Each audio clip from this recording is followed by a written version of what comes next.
Hi, my friends. Today I want to present you a new story. Enjoy watching it. The restaurant smelled faintly of grease and old memories. Standing in the center of the empty dining room, I couldn't help but notice how faded everything looked. The chipped wooden tables, the worn-out checkered floor, and the flickering neon open sign that hadn't been inviting anyone in for weeks. Delicious homemade food, the restaurant my parents built from scratch, was now a sinking ship. And I had just gambled everything I had to try and save it. Jessica, this is madness. My mother's voice came from the kitchen doorway, her hands gripping a stained apron. She looked at me, her face drawn tight with worry. You had a career, a life in Los Angeles. Why would you throw it all away? I held up the thick folder in my hand, filled with every dollar from selling my condo, my savings, and the blueprint for the restaurant's future. Because if I don't do this, no one else will. She sighed, shaking her head. Your father thinks this is a mistake. I'm sure he does. I turned toward the counter where Dad sat, staring at the floor. His silence said more than words ever could. Finally, he spoke. Jessica, you're taking a big risk here. What if it doesn't work? I knelt by his side, looking him in the eye. Then I'll live with that. But at least I'll know I tried. I can't stand by and watch this place fail. Dad, it's worth fighting for.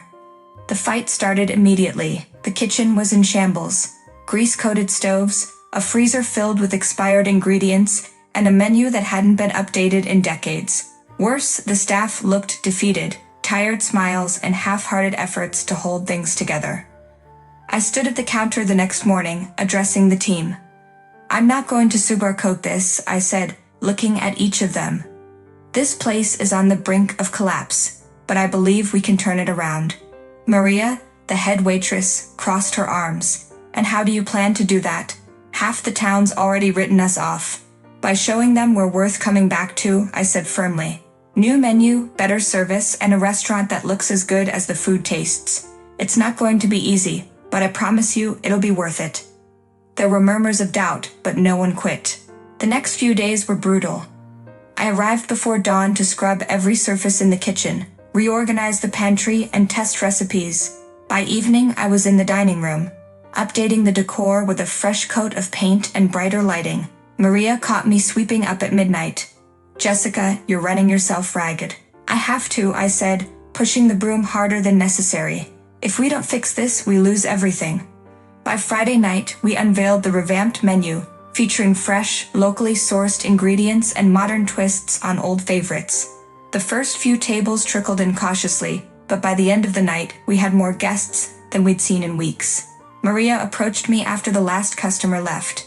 You might just pull this off, boss. I smiled, exhaustion threatening to take over. It's a start. But as I locked up, a strange unease settled over me. For all the progress we'd made, something felt off, like a storm was brewing just over the horizon. I couldn't shake the feeling that saving delicious homemade food was going to cost me more than I was prepared to give. The restaurant was bustling, a sight I had once only dreamed of.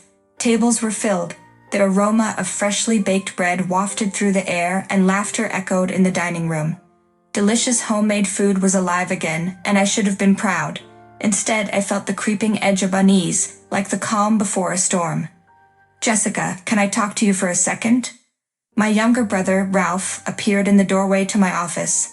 He was dressed sharply, too sharply for someone who rarely lifted a finger around the restaurant. Sure. I gestured to the chair across from me, but he remained standing, shifting awkwardly. I've been thinking, he started, avoiding eye contact, about the future of the restaurant. What about it? Well, Mom and Dad asked me to step in as CEO. They think I should take over. The words hit me like a slap. I blinked, certain I hadn't heard him right. What? Look, I know you've worked hard to get us back on track, but they think I'm better suited to the role. You've always been more hands-on, you know? More operational. Operational? My voice cracked, disbelief flooding in. Ralph, I've poured every penny I have into this place. I saved it from going under. And now they want you, someone who's barely been here, to take over? Ralph ran a hand through his perfectly styled hair, a flicker of guilt crossing his face. It's not personal, Jess. They just trust me to handle the big picture stuff. Dinner that evening was tense. I sat at the far end of the table, my appetite long gone. My parents exchanged furtive glances as Ralph smugly carved the roast chicken. "Jessica," my father finally said, breaking the silence, "we're so grateful for everything you've done. But this is a family decision. Ralph has the vision to take us to the next level." I stared at him, my voice dangerously calm. "And what about the vision that brought us back from the brink of bankruptcy? What about the sacrifices I made?" My mother sighed, patting my hand as if I were a child. "You'll still be a vital part of the team, dear, but Ralph is..." "Ralph is what?" I snapped, pulling my hand away. "Inexperienced, irresponsible. He doesn't care about this place the way I do." Ralph leaned back, smirking. "Relax, Jess. It's not like I'm kicking you out." I left the table before dessert, my heart pounding with frustration. Standing in the empty dining room, I looked around at everything I had rebuilt. My dream, my sweat, my money. All handed over to someone who hadn't earned it. As I locked up for the night, Maria caught me by the door. "You okay, boss?" I forced a smile. "Fine, just tired." But inside, I knew the truth. This wasn't just a betrayal. It was a declaration of war. The for sale sign stood crookedly in front of the abandoned brick building, its faded paint peeling under the weight of neglect. I parked my car across the street, gripping the steering wheel as if letting go would send me spiraling. It was reckless, impulsive, everything I wasn't, and yet something about this broken shell of a restaurant called to me. The realtor was late, giving me too much time to second-guess myself. I pulled out my notebook, flipping through the rough sketches I'd drawn late last night. Elegant, sustainable, inviting. This wasn't just going to be a restaurant.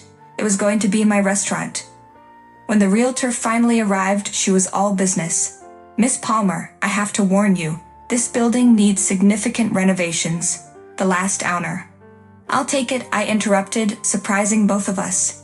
"You haven't seen the inside yet," she said, raising an eyebrow. I glanced at the cracked windows and rusting fire escape. I've seen enough. The first week of renovations was a blur of noise and dust. Contractors hammered, sawed, and argued over blueprints while I paced the empty dining room, clutching my phone. "I'm sorry, Jessica." My father's voice crackled over the line. "We can't support this decision. It feels like you're trying to compete with the family business." "Compete?" I laughed bitterly. "You made your choice, Dad. I'm making mine." He sighed, a long, heavy sound that felt like a door slamming shut. "You're on your own." The pressure was crushing, but it fueled me. Late one night, I sat with Maria, my most loyal employee, over a takeout meal in what would soon be the kitchen. "You're really doing this, huh?" she asked, popping a fry into her mouth. "Yep," I said, staring at the bare walls. "The healthy eating. Farm to table, eco-friendly, luxury dining. No shortcuts, no compromises." Maria grinned. "I like it. You always did dream big. And now I have no choice but to make it work." She tilted her head, studying me. "What if Ralph comes crawling back?" I met her gaze, my voice firm. "Then he'll see what he lost." By the time the opening day arrived, word had spread. The healthy eating was sleek and polished, the polar opposite of my family's struggling restaurant. As the first guest walked in, I stood by the entrance, nerves twisting in my stomach. But then, the first customer took a bite, smiled, and leaned in to whisper to their companion, "This place is going to change everything." And for the first time in months, I believed it. The call came just as the restaurant's evening service was hitting its stride. My phone buzzed in my pocket, and for a moment, I ignored it, focusing on plating a dish for the chef to approve. But the buzzing was insistent, pulling my attention away. When I saw my mother's name flashing on the screen, my stomach clenched. She never called unless it was serious. "Jessica, you need to come home." Her voice cracked, a mix of urgency and desperation. "What's going on?" I stepped into the alley behind the restaurant, the hum of the dining room fading behind me. "It's Ralph," she said. "The business is failing. We need your help." The dining room of delicious homemade food was unrecognizable. Once a bustling hub filled with laughter and the aroma of fresh-baked bread, it now felt hollow. Empty tables stretched across the room, the decor tired and uninspired. My parents sat near the kitchen, their faces drawn and weary. Ralph slouched beside them, avoiding my gaze. "This place used to feel alive," I said, breaking the silence. My father cleared his throat. That's why we called you. We know things haven't been good between us, but not good. I interrupted, my voice sharp. You gave Ralph everything I worked for, and now, when he's run it into the ground, you expect me to fix it. Jess, it's not like that. Ralph finally spoke, his tone defensive. Things got complicated, okay? The market's tough. I turned to him, disbelief written all over my face. Complicated? Ralph, this isn't just about the market. It's about your lack of experience and your refusal to listen when I warned you. We made a mistake, my mother said softly, her eyes pleading. But the restaurant is our family's legacy. We're asking for your help to save it. I walked through the kitchen, noting the disorganized chaos. Inventory was low, equipment was poorly maintained, and the staff looked defeated. A trigger I hadn't expected hit me. This wasn't just about the business. It was about the people who had worked here for years. People I cared about. You've put me in an impossible position, I said, rejoining my family in the dining room. We'll give you full control, my father offered. Whatever you need, it's yours. I shook my head, my jaw tight. No. That's not how this works anymore. You don't get to use me as a backup plan whenever Ralph fails. I won't rescue you from your decisions. You have to face the consequences. As I left the restaurant, Ralph called out after me, his voice desperate. Jessica, wait.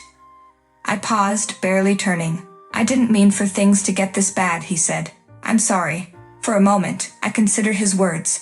Then I looked him square in the eye. Sorry doesn't fix this, Ralph. Actions do.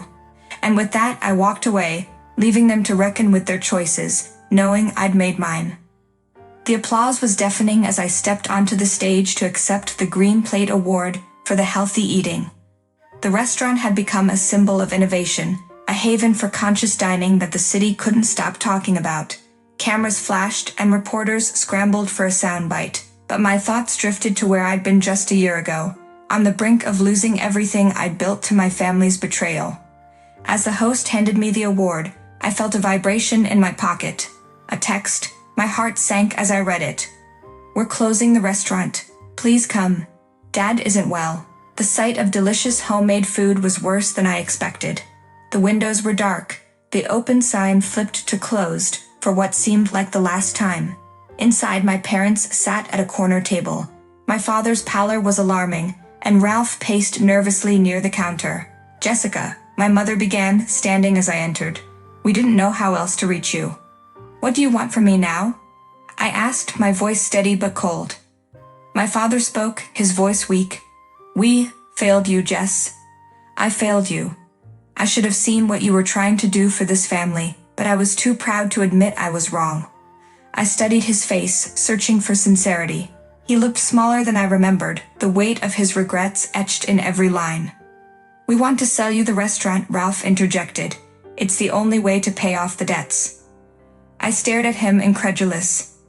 You think I want this place after everything you've done? It's not just about saving the restaurant, my mother pleaded. It's about saving us. The papers were signed a week later. My conditions were clear, full ownership, and no interference from my family. I didn't plan to keep delicious homemade food open, but walking through its halls one last time, I realized something surprising. The staff had stayed. They believed in the restaurant, even when Ralph had failed them. One by one, they came to me with ideas, plans to revive the business. Against my better judgment, I agreed to give it a shot, but on my terms. 6 months later, delicious homemade food reopened as The Revival, a cozy bistro with a modern twist. The launch was modest compared to the healthy eating's grandeur, but it was heartfelt. My family didn't attend the opening, but I didn't expect them to. The healthy eating and the revival thrived, but more importantly, I thrived. In reclaiming my independence, I had found something greater. A legacy built not just from success, but from the courage to walk away and let go. Friends, what do you think of this story? Write your opinion in the comments. Would you like more stories? Don't forget to subscribe and hit the bell button so you don't miss any videos. See you tomorrow.